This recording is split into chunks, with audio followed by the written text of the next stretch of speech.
Real estate రంగంలో కొన్ని real estate సంస్థలు ప్రీ లాంచ్ పేరుతో కొనుగోలుదారులను కస్టమర్లను వారికి అరచేతిలో స్వర్గం చూపించి నమ్మించి మోసం చేస్తూ ఉన్నారు. ప్రీ లాంచ్ పేరుతో కొన్ని కంపెనీలు మోసం చేస్తూ ఉంటే మరికొన్ని కంపెనీలు మాత్రం ఇన్ టైంలో కస్టమర్లకి ప్లాట్లని ప్రాజెక్టులని సబ్మిట్ చేయలేక వారు బోర్డు తిప్పేస్తున్నటువంటి పరిస్థితి మనం రోజు చూస్తూనే ఉన్నాం. ఎన్ని అవగాహన కల్పించేటువంటి వీడియోలు మనం చేస్తున్నప్పటికీ ప్రీ లాంచ్ పేరుతో ఇప్పటికీ కొంతమంది కస్టమర్స్ అయితే మోసపోతూనే ఉన్నారు. రీసెంట్గా వాసవి గ్రూప్ ఆ సంస్థ కస్టమర్లకి అనుకున్నటువంటి సమయానికి ఫ్లాట్స్ అందించలేకపోవడంతో ఆ సంస్థలో పెట్టుబడులు పెట్టినటువంటి కస్టమర్లు ఇప్పుడు ఆ సంస్థ మీద ఫిర్యాదు చేసేదాకా వచ్చింది. ఇంతకీ వాసవి కన్స్ట్రక్షన్స్ ఎందుకు కస్టమర్లకి ప్లాట్లను అందించడంలో ఆలస్యం చేసింది, అసలు ఏం జరిగింది అనేది మనం పూర్తి స్థాయిలో విశ్లేషణ చేసుకుందాం. ప్రస్తుతం మనతో పాటున్నారు రియల్ ఎస్టేట్ రంగంలో సుదీర్ఘమైనటువంటి అనుభవం కలిగినటువంటి ప్రముఖ real estate expert Smita Krishnamurthy గారు. వారితో మాట్లాడదాం. మేడం నమస్తే అండి. నమస్తే అండి. మేడం, కొన్ని రియల్ ఎస్టేట్ కంపెనీలు కస్టమర్లకి కొనుగోలుదారులకి అరచేతిలో స్వర్గం చూపిస్తూ ఉంటారు. వారు ఏంటంటే ప్రీ లాంచ్ పేరుతో కస్టమర్లని మోసం చేస్తూ ఉంటారు.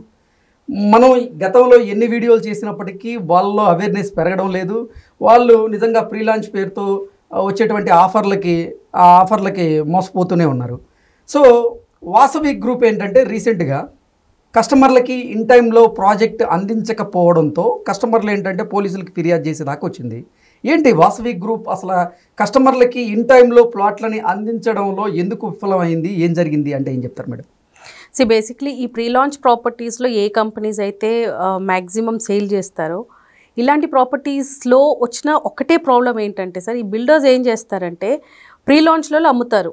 ఓకే, వన్ టైం పేమెంట్ అనమాట ఇవన్నీ. I have heard actually 2 days back one of the directors ఆన్లైన్లో కాన్ఫరెన్స్ కూడా ఇచ్చారు. ఓకే, పబ్లిక్కి ఏమన్నారంటే బికాస్ ఆఫ్ కోవిడ్ అది డిలే అయిందని.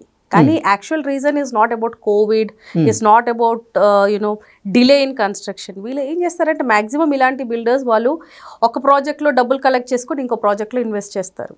Okay, yeah, so that is where actually the delay happens. Okay, అంతే తప్ప అక్కడ నిజమైన టెక్నికల్ ఇష్యూస్ అయితే మాకేం కనపడలేదు. అండ్ వాసవి లాంటి గ్రూప్ ఏంటంటే ప్రతి ప్రాజెక్ట్ వాళ్ళది చాలా డిలే ఉంటుంది. హై రైజ్ అపార్ట్మెంట్స్ వచ్చేటప్పటికి మామూలుగా అయితే 1 year 1.5 year అనేది చాలా కామన్. కానీ వీళ్ళ కేసులో ప్రతి ప్రాజెక్ట్ మీరు ఏది ప్రాజెక్ట్ తీసుకున్నా కూడా చాలా డిలే ఉంటుంది. అంటే వాసవి కన్స్ట్రక్షన్కి ఇప్పుడు సొసైటీలో మంచి పేరు అయితే ఉంది మొన్నటి వరకు, కానీ ఎందుకు వారు ఆ పేరుని చెడగొట్టుకుంటున్నారు? అసలు ఇన్ టైంలో ఆ ప్రాజెక్ట్ని పూర్తి చేయలేకపోతున్నారు. నిజంగా మీరు చెప్పినట్లుగా వారు ఆ ప్రాజెక్ట్ ద్వారా వచ్చినటువంటి ధనాన్ని ఇతర ప్రాజెక్టులో ఇన్వెస్ట్మెంట్ చేయడం వల్లే ఇది డిలే అవుతుందంటారా? మ్యాక్సిమం అదేనండి, 100% అయితే మనకు అదే. అది తప్ప మనకి వేరే రీజన్ కనపడదు. ఎందుకంటే ఇప్పుడు వాళ్ళు ఎవరైతే బాచుపల్లిలో ప్రాజెక్ట్ ముందు ధర్నాలు చేస్తున్నారో, if you look in to that almost ఒక 2 hours అయితే ఇంతవరకు స్టార్ట్ కూడా చేయలేదు. ఓకే, సో దానికి ఏం రీజన్ ఇవ్వగలుగుతారండి వాళ్ళు? ఓకే, పర్మిషన్లో దేర్ ఈజ్ ఇష్యూస్. ఎందుకంటే మనకి ఎప్పుడైతే when we had this issue with మన హైడ్రాతో ఆల్రెడీ ఆ 2 towers హైడ్రా లిమిట్స్లో ఉన్నాయి, అంటే FTL లిమిట్స్లో ఉన్నాయి అని కూడా న్యూస్లో వచ్చింది. మళ్ళీ దే హ్యాడ్ టు టేక్ అంటే క్లియరెన్స్ ఫ్రమ్ ఇరిగేషన్ డిపార్ట్మెంట్లో నుంచి తీసుకోవాలి, ఎన్విరాన్మెంటల్ డిపార్ట్మెంట్ నుంచి తీసుకోవాలి, lakes and what is that ఆ డిపార్ట్మెంట్ నుంచి తీసుకోవాలి. సో డెఫినెట్లీ డిలే ఉంటుంది అలాంటి ప్రాజెక్ట్స్లో when it comes to that kind of construction. ఇప్పుడు పొజిషన్కి ఇవ్వాల్సిన టవర్స్ కూడా ఇంతవరకు కంప్లీట్ అవ్వలేదు. ఎవ్రీ మంత్ వాళ్ళు ఏంటంటే నెక్స్ట్ మంత్ ఫస్ట్ అని అది అలా ప్రొలాంగ్ చేసుకుంటూ పోతున్నారు. దట్ ఈస్ ద రీజన్ ఇప్పుడు జనాలు ధర్నాకు వచ్చారు.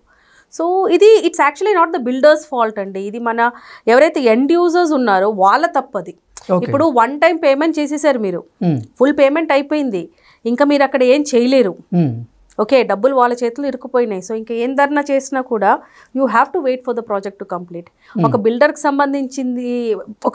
సంబంధించి తన యాంగిల్ నుంచి చూస్తే ఏంటది, ఇప్పుడు మీ 30 lakhs మ్యాక్సిమం దాంట్లో 2 BHK ఫ్లాట్సే ఎక్కువ చేశారు వాళ్ళు. That is for the middle segment people. 30-35 lakhs maximum ఒక యూనిట్కి. అలా ఒక 100, 200, 300 అలా 1000 మంది కొన్నారు అక్కడ.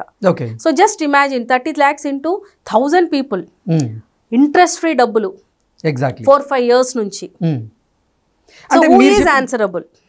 మీరు చెప్పినట్టుగా అంటే కస్టమర్ కనుక బిల్డర్కి పూర్తి స్థాయిలో 100% పేమెంట్ కనుక చేయకపోతే అతను వేరే ఆప్షన్ ఎన్నుకుంటున్నాడు.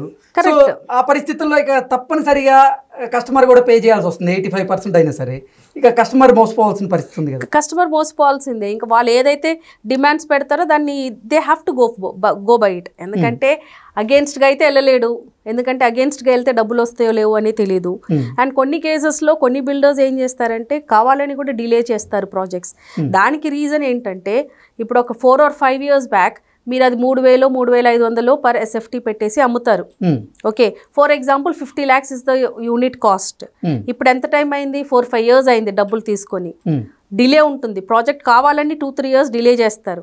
కావాలని ఎందుకు డిలే చేస్తారు? అప్పుడు ఏమవుతుందంటే ఎవరైతే డబ్బులు కట్టారో మీ మీద కేసు అని ఇష్యూ క్రియేట్ చేస్తారు. అప్పుడు ఏం చేస్తారు? వాళ్ళు ఇచ్చిన 50 లక్షలు స్మార్ట్గా వాపస్ ఇచ్చేస్తారు. ఇప్పుడున్న ప్రెసెంట్ రేట్ ఏంటి? అప్పుడు 3,000కి అమ్మింది, ఇవాళ 7-8,000కి అమ్ముతారు. ఓకే, అంటే స్ట్రాటజీ ప్లే చేస్తారు. చాలా బిల్డర్స్ చేస్తారండి ఇది. కావాలని చేస్తారు, ప్రాజెక్ట్స్ కావాలని డిలే చేస్తారు. ఎందుకంటే దే టేక్ అంటే వాళ్ళు బాగా అబ్జర్వ్ చేస్తారు మార్కెట్ ట్రెండ్ని. ఓకే, మార్కెట్ ట్రెండ్ని అబ్జర్వ్ చేసి ఫస్ట్ అయితే వాళ్ళకి ఏదైతే క్రౌడ్ ఫండింగ్ కావాలో జనాల దగ్గర నుంచి తీసేసుకుంటారు. వాళ్ళకి ఒక్కటి ఏంటంటే అక్కడ గ్యారంటీ ఫుల్ సేల్స్ అయిపోయింది మాకు. ఓకే, యాక్చువల్లీ ప్రీ లాంచ్ సేల్స్లో 20% కంటే ఎక్కువ అమ్మరు ఏ మంచి బిల్డర్ అయినా కూడా. కానీ ఇలాంటి బిల్డర్స్ ఏం చేస్తారంటే 70% వరకు కూడా అమ్మేస్తారు. సో దట్ వాళ్ళు ఫండింగ్ వైజ్ అంటే ఫైనాన్షియలీ వాళ్ళు స్ట్రాంగ్ అయిపోతారు. ప్రాజెక్ట్ అమ్మేసాము, రేపు ఫ్యూచర్ ఎలాగున్నా కూడా వాళ్ళకి కావాల్సిన డబ్బులు వాళ్ళకి వచ్చేసింది. ఓకే, ఆ ఒక గ్యారంటీ ఉంటుంది. ఇంకొకటి రేపు ఫ్యూచర్లో ఈ 1000 మందిలో 500 మంది క్యాన్సిల్ చేసినా కూడా ఒక్కొక్క యూనిట్ మీద వాళ్ళకి 2 into 3 ప్రైస్ వస్తుంది.